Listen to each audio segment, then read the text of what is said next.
வணக்கம். இது ஐபிசி தமிழின் பிரதான செய்திகள்.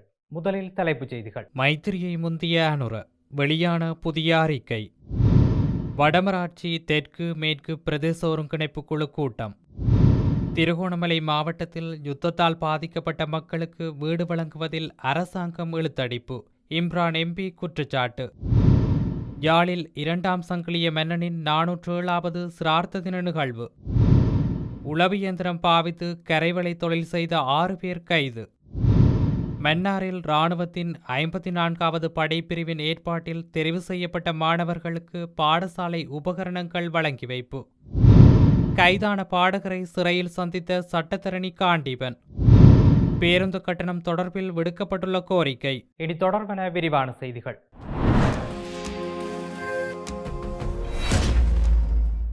இலங்கையை மையமாக கொண்டு இயங்கும் ஒரு முன்னணி கொள்கை ஆய்வு நிறுவனம் வெளியிட்ட புதிய அறிக்கையின்படி ஜனாதிபதி அனுரகுமார திசாநாயக்க தனது 18 மாத பதவிக்காலத்தில் முன்னாள் ஜனாதிபதி மைத்திரிபால சிறிசேனவை விட அதிக சட்டமூலங்களை நிறைவேற்றியுள்ளார். நாட்டிலிருந்து ஊழலையும் மோசடியையும் ஒழித்து சிறந்த ஆட்சியை நிறுவுவதற்காக இந்த நாட்டு மக்கள் 2 முறை வாக்களித்தனர். ஒரு முறை மைத்திரிபால சிறிசேன ஜனாதிபதியாகவும் மற்றொரு முறை அனுரகுமார திசாநாயக்க ஜனாதிபதியாகவும் தேர்ந்தெடுக்கப்பட்டனர். அந்த அறிக்கையின்படி முன்னாள் ஜனாதிபதி மைத்திரிபால சிறிசேன தனது 126வது நாள் பதவிக்காலத்தில் 54 சட்டமூலங்களை வர்த்தமானியில் வெளியிட்டும் 48 சட்டமூலங்களை தாக்கல் செய்துமுள்ளார். அவற்றில் 20 சட்டமூலங்கள் நிறைவேற்றப்பட்டுள்ளன. ஜனாதிபதி அனுரகுமார திசாநாயக்க தனது 136வது நாள் பதவிக்காலத்தில் 50 சட்டமூலங்களை வர்த்தமானியில் வெளியிட்டும் 43 சட்டமூலங்களை தாக்கல் செய்தும் அவற்றில் 32 சட்டமூலங்கள் நிறைவேற்றப்பட்டன என்றும் அந்த அறிக்கை குறிப்பிடுகிறது. இருப்பினும் இரு ஜனாதிபதிகளின் முதல் 6 மாதங்களை கருத்தில் கொள்ளும் போது ஜனாதிபதி மைத்திரிபால சிறிசேனவே அதிக எண்ணிக்கையிலான சட்டமூலங்களை நிறைவேற்றியுள்ளார் என்றும் அந்த அறிக்கை கூறுகிறது. ஜனாதிபதி மைத்திரிபால சிறிசேன தனது 41வது நாள் பதவிக்காலத்தில் 17 சட்டமூலங்களை வர்த்தமானியில் வெளியிட்டும் 16 சட்டமூலங்களை தாக்கல் செய்தும் அவற்றில் 6 சட்டமூலங்கள் நிறைவேற்றப்பட்டன என்றும் அது காட்டுகிறது. வடமராட்சி தெற்கு மேற்கு பிரதேச ஒருங்கிணைப்பு குழு கூட்டம் பிரதேச ஒருங்கிணைப்பு குழு தலைவரும் பாராளுமன்ற உறுப்பினருமான ராஜீவன் ஜெயச்சந்திரமூர்த்தி தலைமையில் வடமராட்சி தெற்கு மேற்கு பிரதேச செயலக மண்டபத்தில் இடம்பெற்றது. இதில் முதல் நிகழ்வாக சென்ற கூட்ட அறிக்கைகள் ஆராயப்பட்டு அதன் மேல் எடுக்கப்பட்ட நடவடிக்கைகள் தொடர்பில் ஆராயப்பட்டன. தொடர்ந்து பருத்தித்துறை சாலையிலிருந்து வெல்வெட்டித்துறை ஊடான அரச பேருந்து சேவை சீரின்மை மற்றும் பாடசாலை பேருந்துகள் தொடர்பில் ஆராயப்பட்டன. அது தொடர்பில் உரிய நடவடிக்கை எடுப்பதாக இலங்கை போக்குவரத்து சபை பருத்தித்துறை முகாமையாளருக்கு தெரிவித்ததுடன் மிக விரைவில் பாடசாலை சேவைக்கென மட்டும் தனியான பேருந்து சேவை நடாத்துவதாகவும் உறுதியளித்தார். இதேவேளை வடமராட்சி தெற்கு மேற்கு பிரதேச செயலாளர் பிரிவில் 675க்கும் மேற்பட்ட குடும்பங்கள் காணியின்றி இருப்பதாகவும் அவர்களுக்கு வழங்க அரச காணிகள் வடமராட்சி தெற்கு மேற்கு பிரதேசத்தில் இல்லை என்பதால் அயல் பிரதேச செயலகங்களுடன் தொடர்பு கொண்டு பிற பிரதேசங்களுக்கு செல்வதற்கு விரும்பியோருக்கு காணிகளை வழங்க நடவடிக்கை எடுப்பது என்றும் மற்றும் செயற்றிட்டங்களுக்கான அனுமதிகளும் வழங்கப்பட்டுள்ளதுடன் முச்சக்கர வண்டிகளுக்கு மீட்டர் பொருத்துவது உட்பட பல தீர்மானங்கள் நிறைவேற்றப்பட்டன. நேற்றைய ஒருங்கிணைப்பு குழு கூட்டத்தில் சரியான ஒளியமைப்பு இன்மையால் அடிக்கடி கூட்டம் தடைப்பட்டன. இது தொடர்பாக சபையில் கேள்வி எழுப்பிய போது காசு தாருங்கள், நான் வாங்கி போடுகின்றேன் என்று தெரிவித்தார். இது தொடர்பில் மாவட்ட செயலாளரிடம் தொடர்பு கொண்டு கேட்டபோது ஒளியமைப்பு சீர் செய்ய ரூபாய் 2.7 மில்லியன் ஒதுக்கீடு செய்யப்பட்டதாக குறிப்பிட்டார். இதேவேளை நேற்றைய கூட்டத்தில் பாராளுமன்ற உறுப்பினர்கள் எவரும் கலந்து கொள்ளவில்லை. கயந்திரகுமார் பொன்னம்பலம் சார்பாக செல்வராசா கயந்திரன் கலந்து கொண்டிருந்தார். நேற்றைய கூட்டத்தில் வடமராட்சி தெற்கு மேற்கு பிரதேச செயலக அதிகாரிகள், திணைக்கள தலைவர்கள், வடமராட்சி தெற்கு மேற்கு பிரதேச சபை தவிசாளர் உறுப்பினர்கள், கிராம மட்ட அமைப்புகள் பிரதிநிதிகள் என பலரும் கலந்து கொண்டிருந்தனர். திருகோணமலை மாவட்டத்தில் யுத்தத்தால் பாதிக்கப்பட்ட மக்களுக்கு வீடு வழங்குவதில் அரசாங்கம் வேண்டுமென்று இழுத்தடிப்புகள் செய்து வருவதாக திருகோணமலை மாவட்ட பாராளுமன்ற உறுப்பினர் இம்ரான் மஹரூப் குற்றம் சாட்டியுள்ளார்.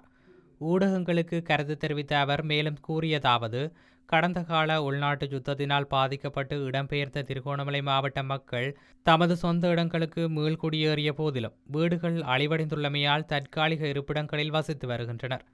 அரசாங்கத்தின் வீட்டுத் திட்டங்களில் பாதிக்கப்பட்டவர்களது தகமைகள் பரிசீலிக்கப்பட்டு அவர்களது பெயர்கள் உள்வாங்கப்பட்ட போதிலும் வீட்டுக்கான கொடுப்பனவுகள் வழங்குவதில் இழுத்தடிப்புகள் காணப்படுகின்றன. சுற்றறிக்கைகளுக்கு அப்பால் மேலதிக ஆவணங்கள் கோரப்பட்டு அவை சமர்ப்பிக்கப்படவில்லை என்ற காரணத்தினால் பல வீடுகளுக்கான கொடுப்பனவுகள் இடைநிறுத்தப்பட்டுள்ளன. இடம்பெயர்ந்தவர்கள் தாம் இடம்பெயர்ந்தவற்றை நிரூபிக்கின்றனர். கிராம உத்தியோகத்தர்கள் இடம்பெயர்ந்ததை உறுதிப்படுத்துகின்றனர். வீடு பாதிக்கப்பட்டதை நேரில் அவதானித்து சிபாரிசு குழு சிபாரிசு செய்துள்ளது. வீட்டு பயனாளிகளை தெரிவு செய்வதற்கான வழிகாட்டலின்படி உரிய தகமைகள் உள்ளன. புனர்வாழ்வு அட்டைகள் உள்ளன. இப்போது இம்மக்களிடம் இதற்கு மேலதிகமாக போலீஸ் அறிக்கை கோரப்படுகின்றது. சுற்றறிக்கையில் குறிப்பிடப்படாத விடயங்கள் ஏன் கேட்கிறீர்கள் என்று கேட்டபோது மேல்மட்ட உத்தரவு என்று கூறப்படுகின்றதாம். இதன்படி போலீஸ் அறிக்கையை தொலைத்த பொதுமக்கள் போலீஸ் நிலையம் சென்று அதன் பிரதியை கோரினால் பழைய ஆவணங்கள் ஏதுமில்லை என்று போலீஸ் நிலையங்களில் தெரிவிக்கப்படுகின்றதாம். இது குறித்து மாவட்ட ஒருங்கிணைப்பு தலைவரான பிரதி அமைச்சரிடம் பொதுமக்கள் புகார் தெரிவித்த போதிலும் எதுவும் நடக்கவில்லை என்று பாதிக்கப்பட்ட பொதுமக்கள் தெரிவிக்கின்றனர். எனவே அரசாங்கம் வீடு வழங்குவது போல் காட்டி அதனை வழங்காமல் இருப்பதற்கான முயற்சிகளை முன்னெடுக்கின்றதா என்ற சந்தேகம் எழுகின்றது.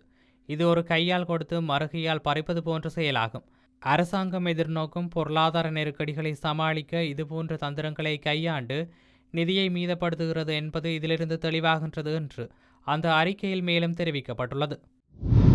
2ஆம் சங்கிலிய மன்னனின் 407வது சிரார்த்த தினத்தை முன்னிட்டு யாழில் அமைந்துள்ள சங்கிலிய மன்னன் அரண்மனையில் பல்வேறு நிகழ்வுகள் இடம்பெறவுள்ளதாக சங்கிலிய மன்னன் அறக்கட்டளையின் செயலாளர் சிவத்தொண்டர் ஸ்ரீந்திரன் தெரிவித்துள்ளார். யாழில் நேற்று இடம்பெற்ற ஊடகவியலாளர் சந்திப்பின் போதே அவர் இவ்வாறு தெரிவித்துள்ளார். அவர் மேலும் தெரிவிக்கையில், சைவத்தையும் தமிழையும் வளர்ப்பதற்கு அறம்பாடுபட்ட 2ஆம் சங்கிலிய மன்னனின் சிரார்த்த தினத்தை 7 வருடங்களாக செய்து வருகிறோம். அந்த வகையில் எதிர்வரும் 6ஆம் சனிக்கிழமை காலை 9 மணிக்கு யாழ் நல்லூர் பகுதியில் அமைந்துள்ள சங்கிலிய மன்னனின் சிலைக்கு மலர் மாலை அணிவிக்கும் நிகழ்வு இடம்பெறும். அதனைத் தொடர்ந்து யமுனா ஏரிக்கு ஊர்வலமாக சென்று பூஜை வழிபாடுகள் இடம்பெற்று பின்னர் சங்கிலிய மன்னனின் அரண்மனையில் நிகழ்வுகள் ஆரம்பமாகும். இம்முறை விசேடமாக சங்கிலிய மன்னனின் வாழ்க்கை வரலாற்றை கண்காட்சியாக நடத்துவதற்கு திட்டமிடப்பட்டுள்ள நிலையில் குறித்த நிகழ்வுக்கு சைவ அடியார்கள் அனைவரும் பங்கு கொள்ளுமாறு கேட்டுக்கொள்கின்றோம் என அவர் மேலும் கூறியுள்ளார். யாழில் உளவு இயந்திரத்துடன் 6 பேர் கடற்படையால் நேற்று கைது செய்யப்பட்டுள்ளனர். யாழ்ப்பாணம் வடமராட்சி கிழக்கு கட்டைக்காடு பகுதியில் சட்டவிரோதமான முறையில் உளவு இயந்திரம் பாவித்து கரைவலை தொழில் செய்த 6 கடற்றொழிலாளர்களை இவ்வாறு கைது செய்யப்பட்டுள்ளனர். யாழ்ப்பாணம் வடமராட்சி கிழக்கு கடற்பகுதியில் தொடர்ச்சியாக சட்டவிரோத மீன்பிடி நடவடிக்கைகள் இடம்பெற்று வருவதாக முறைப்பாடுகள் கிடைக்கப்பெற்று வந்துள்ளன. இதன் அடிப்படையில் வெற்றிலைக்கேணி கடற்படை மேற்கொண்ட விசேட நடவடிக்கையில் கட்டைக்காடு பகுதியில் சட்டவிரோதமான முறையில் உளவு இயந்திரம் பாவித்து கரைவலை தொழில் செய்த 6 கடற்றொழிலாளர்கள் 2 உளவு இயந்திரங்களுடன் கைது செய்யப்பட்டுள்ளனர். கைது செய்யப்பட்டவர்கள் உளவு இயந்திரம் மற்றும் ஏனைய மீன்பிடி உபகரணங்களுடன் நீதிமன்ற நடவடிக்கைகளுக்காக யாழ் நீரியல் வள திணைக்கள அதிகாரிகளிடம் ஒப்படைக்கப்பட்டுள்ளமை குறிப்பிடத்தக்கது. இராணுவத்தின் 54வது படைப்பிரிவின் ஏற்பாட்டில் பாடசாலை மாணவர்களுக்கு பாடசாலை உபகரணங்கள் வழங்கும் நிகழ்வு நேற்று வியாழக்கிழமை காலை மன்னார் குடும்ப நல பணியகத்தில் இடம்பெற்றது. மன்னார் கல்வி வலயத்தில் தெரிவு செய்யப்பட்ட சுமார் 301 மாணவர்களுக்கு குறித்த பாடசாலை உபகரணங்கள் வழங்கி வைக்கப்பட்டது. குறித்த நிகழ்வில் பிரதம விருந்தினராக வன்னி பாதுகாப்பு படையணி கட்டளை தளபதி மேஜர் ஜெனரல் குலதுங்க கலந்து கொண்டார். மேலும் சர்வமத தலைவர்கள், இராணுவத்தின் 54வது படைப்பிரிவின் கட்டளை அதிகாரி major general YM.N. Perera, Mannar மாவட்ட அரசாங்க அதிபர் க. கனகேஸ்வரன், மன்னார் மாவட்ட பொது வைத்தியசாலையின் வைத்திய அத்தியட்சகர் வைத்தியர் அசாத் M. ஹனீஃபா, பிரதேச செயலாளர்கள், மன்னார் மாவட்ட சிரேஷ்ட போலீஸ் அத்தியட்சகர், மனித உரிமைகள் மற்றும் ஏனைய உரிமைகள் அமைப்பு மற்றும் சமாதான தூதுவர் ஷேக் அமானி, மன்னார் நகர சபையின் தவிசாளர் டேனியல் வசந்தன் உட்பட தெரிவு செய்யப்பட்ட மாணவர்களும் கலந்து கொண்டனர். இதன்போது வருகை தந்த விருந்தினர்களினால் மாணவர்களுக்கு பாடசாலை உபகரணங்கள் வழங்கி வைக்கப்பட்டமை குறிப்பிடத்தக்கது. பயங்கரவாத தடை சட்டத்தின் கீழ் கைது செய்யப்பட்டு விளக்கமறியலில் வைக்கப்பட்டுள்ள சொல்லிசை கலைஞர் சங்கீதனை சட்டத்தரணியும் தமிழ் தேசிய மக்கள் முன்னணியின் கொள்கை பரப்பு செயலாளருமான நடராஜர் காண்டிபன் நேற்று காலை 9 மணியளவில் யாழ் சிறைச்சாலையில் சந்தித்து கலந்துரையாடியுள்ளார். குறித்த பாடகர் தாயக எழுச்சி பாடலை எடிட் செய்து தனது தளத்தில் பதிவிட்டதாக தெரிவித்தே இந்த விளக்கமறியல் உத்தரவு பிறப்பிக்கப்பட்டுள்ளது. இதன்போது பாடகர் சங்கீதன் தனது விடுதலை தொடர்பாக தாயாருடன் தொடர்பு கொண்டு கலந்துரையாடி நடவடிக்கை எடுக்குமாறு கேட்டுக்கொண்டார். நாட்டில் டீசல் விலை உயர்வடைந்ததை தொடர்ந்து பேருந்து கட்டணங்களை 5% வரை அதிகரிக்குமாறு தனியார் பேருந்து சங்கங்கள் கோரிக்கை விடுத்துள்ளன. இது தொடர்பான ஆரம்பகட்ட கலந்துரையாடல் ஒன்று போக்குவரத்து மற்றும் நெடுஞ்சாலைகள் அமைச்சில் நேற்று இடம்பெற்றுள்ளது. இதன்போது கடந்த ஒரு மாத காலப்பகுதிக்குள் மாத்திரம் டீசல் விலை 25 ரூபாவினால் உயர்வடைந்துள்ளதாக பேருந்து உரிமையாளர்கள் தெரிவித்துள்ளனர். இந்த திடீர் எரிபொருள் விலை உயர்வு காரணமாக தினசரி பேருந்து சேவைகளை முன்னெடுத்துச் செல்வதில் கடுமையான நிதி நெருக்கடிகளை எதிர்நோக்கியுள்ளதாக அவர்கள் சுட்டிக்காட்டியுள்ளனர். தற்போதைய சூழ்நிலையை கருத்திற்கொண்டு பேருந்து கட்டண திருத்தத்தை அனுமதிக்க வேண்டும் அல்லது தனியார் பேருந்து சேவைகளை பாதுகாப்பதற்காக எரிபொருள் மானியம் ஒன்றை வழங்க நடவடிக்கை எடுக்க வேண்டும் என பேருந்து சங்க பிரதிநிதிகள் கோரியுள்ளனர். இந்த விடயம் குறித்து விரிவாக ஆராய்ந்து இறுதி தீர்மானத்தை எட்டும் நோக்கில் போக்குவரத்து அமைச்சருடன் அவசர சந்திப்பொன்று விரைவில் நடத்தப்படவுள்ளதாக தெரிவிக்கப்படுகின்றமை குறிப்பிடத்தக்கது. செய்திகளின் நிறைவாக மீண்டும் தலைப்புச் செய்திகள். மைத்திரியை முந்திய அனுர வெளியான புதிய அறிக்கை. வடமராட்சி தெற்கு மேற்கு பிரதேச ஒருங்கிணைப்பு குழு கூட்டம். திருகோணமலை மாவட்டத்தில் யுத்தத்தால் பாதிக்கப்பட்ட மக்களுக்கு வீடு வழங்குவதில் அரசாங்கம் இழுத்தடிப்பு. இம்ரான் எம்பி குற்றச்சாட்டு. யாழில் 2ஆம் சங்கிலிய மன்னனின் 407வது சிரார்த்த தின நிகழ்வு. உளவு இயந்திரம் பாவித்து கரைவளை தொழில் செய்த 6 பேர் கைது.